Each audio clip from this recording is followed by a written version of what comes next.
வணக்கம் அன்பு நண்பர்களே, வாழ்க வளமுடன். வேதாத்திரி மகரிஷி அவர்கள் எழுதின புக் மனவளக்கலை, அதுல இருந்து ஆசை சீரமைத்தல் அப்படிங்கிற பகுதியில் ஒரு 2 பேஜஸ் இன்னைக்கு படிப்போங்க. நேத்திக்கு சொல்லியிருந்தாரு, நீங்க உங்களுக்கு டைம் கிடைக்கும் போது ஒரு 15 நிமிஷம் ஸ்பெண்ட் பண்ணி உங்களுக்கு என்னென்ன ஆசைகள் இருக்கோ அதை எல்லாத்தையும் எழுதிருங்க அப்படின்னு சொன்னார். என்ன ஆசை இருந்தாலும் பரவாயில்ல, சும்மா எதையும் தடை போடாம எழுதிருங்க. எல்லா மனிதர்களுக்கும் ஒரு மேக்ஸிமம் ஒரு 15ல இருந்து ஒரு 20 ஆசை இருக்கும். லைஃப் டைம் ஃபுல்லா என்னென்ன அச்சீவ் பண்ணுமோ அதெல்லாமே ஆசை இருக்கும். ஸோ அதுக்கப்புறம் மிகவும் முக்கியமானது என கருதி முதலில் எழுதியிருக்கும் ஆசையை இப்போது எடுத்துக்கொள்ளுவோம். முக்கியமான ஆசையோ முக்கியம் இல்லாததோ முதல் வினா என்னவாக இருக்க வேண்டும் என்றால், எந்த ஆசை இருந்தாலும் அதில் ஃபர்ஸ்ட் கொஸ்டின் நீங்க கேட்க வேண்டியது, இந்த ஆசையை நிறைவு செய்யாமல் என்னால் வாழவே முடியாதா அப்படின்னு கேட்டுக்கோங்க. என்று நன்றாக நிதானமாக நிர்தாட்சண்யமாக ஆராய்வோம். இங்கே வேறு யாரும் இல்லை, நாம் மட்டும்தான், நமக்கு நாமே ராஜா. எனவே கூச்சத்திற்கு இடமில்லை. இந்த ஆசையை நிறைவு செய்யாமல் என்னால் வாழ முடியாதான்னு கேட்போங்க. எந்த ஆசை இருந்தாலும் பரவாயில்ல. ஸோ இந்த ஆசையை நிறைவு செய்யாமலும் வாழ முடியும் என்றால் பட்டியலில் இருந்து அதை அகற்ற வேண்டும் அப்படிங்கிறாரு. ட்ரை பண்ணி பாருங்க. பக்கத்து வீட்டை வாங்கிவிட வேண்டும் என்றோர் ஆசை அதிக நாளாக இருக்கிறது. காரணம், அவர்கள் ஏசுகிறார்கள். இந்த ஆசையை நிறைவு செய்யாமல் வாழவே முடியாதா? ஏன் முடியாது? அவர்களோடு சமாதானம் செய்து கொள்ளலாம். நிறைய பேர் பக்கத்து வீடு வாங்கிடுவாங்க, ரொம்ப நாள் அவங்க பிரச்சனை பண்ணிட்டே இருப்பாங்க, பெயிண்ட் அடிக்க விட மாட்டாங்க, ஏதாவது பிரச்சனை பண்ணிட்டே இருப்பாங்க. சரி, இதையும் சேர்த்து நானே வாங்கிட்டேன்னா ஒழிஞ்சாங்க அப்படின்னு சொல்லி நம்ம நினைப்போம் இல்லைங்களா? அல்லது அவர்களை ஏச்சுக்களை அலட்சியம் செய்ய மனதை பழக்கிக் கொள்ளலாம்.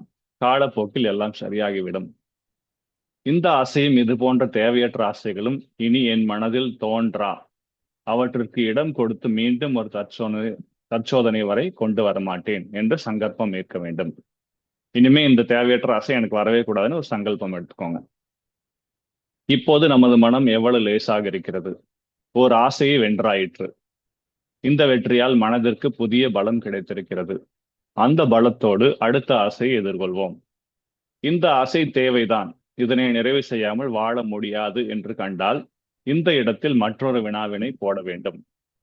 இதை நிறைவு செய்ய என்னால் முடியுமா? வசதி வாய்ப்புகள் உள்ளனவா? அதுக்கு ஒரு எக்ஸாம்பிள் கொடுக்குறாரு. ஒரு சைக்கிள் வாங்க வேண்டும், அவசியம்தான். அலுவலகம் தூரத்தில் இருக்கிறது, மார்க்கெட்டும் தூரம்தான். அன்றாடம் நடப்பதும் கடினம், பஸ்ஸுக்கு நிற்பதும் கடினம், கட்டணம் வேறு அதிகம் செலவாகிறது. சைக்கிள் வாங்க வேண்டியதுதான். சேமிப்பில் கொஞ்சம் ரூபாய் இருக்கிறது, அதை கொண்டும் வாங்கலாம். நகைகளை விட்டுலும் வாங்கலாம். அந்த காலத்துல நகைகளை விட்டுலாம் சைக்கிள் வாங்கியிருக்காங்க, பார்த்துக்கோங்க. அல்லது தவணை முறையில் கொடுக்கிறார்கள், வாங்கலாம்.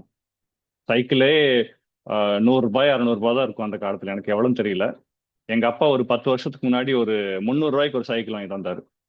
300 ரூபாய்க்கு சைக்கிள் வாங்கிட்டு வந்து அதை கிட்டத்தட்ட ரொம்ப நாள் யூஸ் பண்ணிட்டு இருந்தாரு. வேறு விதமாக பார்க்கலாம். சைக்கிள் தேவையோ என்றாலும் வாங்க வழியில்லை என்றால் அந்த ஆசையையும் துணிவுடன் பட்டியலிலிருந்து மனதிலிருந்தும் அகற்றித்தான் ஆக வேண்டும். சைக்கிள் தேவை, ஆனா வாங்க வழி இல்லை என்றால் யூ ஹாவ் டு ரிமூவ். திரும்ப தோன்றாமலும் சங்கல்பம் ஏற்றுத்தான் தீர வேண்டும். இதை விட சிறந்த இன்னொரு வழி இல்லை. சில விருப்பங்கள் தேவை எனவும் முடிவாகும், நிறைவு செய்து விடவும் வசதி இருக்கும். ஆனால் பின் விளைவு தனக்கோ பிறருக்கோ துன்பம் தருவதா இருக்கும். அவற்றையும் நீக்கிவிட வேண்டியதுதான். டாக்ஸி டாக்ஸி செலவு அதிகமாகிறது. ஒரு கார் வாங்க வேண்டும், ஆசை நியாயமானதுதான். வாங்க வசதியும் இருக்கிறது என்று வைத்துக் கொள்வோம்.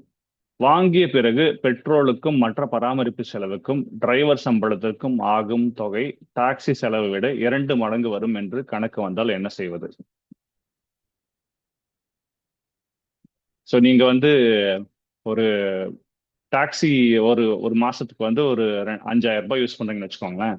நீங்க கார் வாங்கி அதுக்கு பெட்ரோல் டீசல் எல்லாம் போடுற கணக்கு 10,000 வந்ததுன்னா அதுக்கு பேசாம 5,000 கொடுத்து டாக்ஸிலே போயிடலாம் அப்படிங்கிறாரு. அது மட்டுமன்று, இதுவரை சைக்கிளில் காலேஜ் சென்று கொண்டிருந்த மகன் இனி காரில் தான் செல்வேன் என்பான். பக்தி மிகுதியால் நடந்தே கோவிலுக்கு சென்று வந்த மனைவியும் இனி கோவிலுக்கு போக கார் கேட்பாள். ஆக என்னவாயிற்று? நாளாவட்டத்தில் குடும்ப பொருளாதாரத்தில் ஒரு பெரும் பள்ளம் விழுந்து நொடித்து போகும் நிலையும் அல்லவா வந்துவிடும். எனவே இந்த ஆசையும் நீக்கப்பட வேண்டியதே. இப்போது பட்டியலில் தேவையானவையும் நிறைவு செய்ய வசதி வாய்ப்பு உள்ளவனவும் பின் விளைவு தீங்கா இல்லாதனவாகவும் உள்ள ஆசைகள் ஒரு 4-5க்கு மேல் இரா. மொத்தமா ஒரு 20 இருந்தது. இந்த மாதிரி ஒவ்வொன்றும் ரிமூவ் பண்ணிட்டே வந்தீங்கன்னா ஒரு மிச்சமா ஒரு 4-5 தான் மிச்சம் அப்படிங்கிறாரு. ஸோ இது வந்து ஒரு இன்ட்ரெஸ்டிங் சாப்டர் இருக்கும்னு நம்புறேன். அந்த காலத்திலேயே ஒரு 40 வருஷத்துக்கு முன்னாடி இந்த மாதிரிலாம் எழுதியிருக்காரு அவரு. நன்றி நண்பர்களே.